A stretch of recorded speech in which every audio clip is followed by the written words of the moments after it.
இப்போ உங்களுக்கு தெரியணும், ஆங்கிலத்தில் இருக்கிற சொற்களை நாங்கள் எடுத்தோன்னு சொன்னால் வேர்ட்ஸ்ன்னு சொல்லுவோம், அல்லது ஒகாபுலரி. நாங்கள் பாவிக்கக்கூடிய அந்த சொற்களை நாங்கள் ஒகாபுலரி, எங்களுக்கு தெரிஞ்ச சொற்களை தான் நாங்கள் ஒகாபுலரின்னு சொல்கிறது.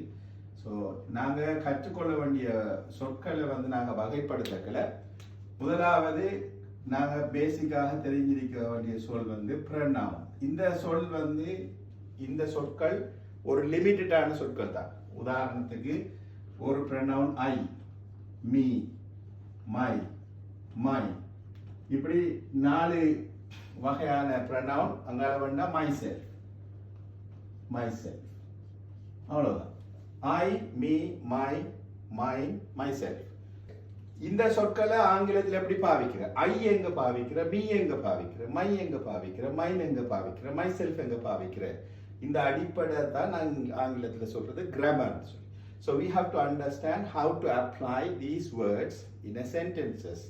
So those are grammar. எங்களுக்கு கிராமர் தேவையில்லை. இப்போ இந்த வசனங்கள்ல நாங்கள் அந்த சொற்களை கையாளுற அடிப்படையை நாங்கள் ஒரு சந்தர்ப்பத்தில் நாம கதைக்கலாம்.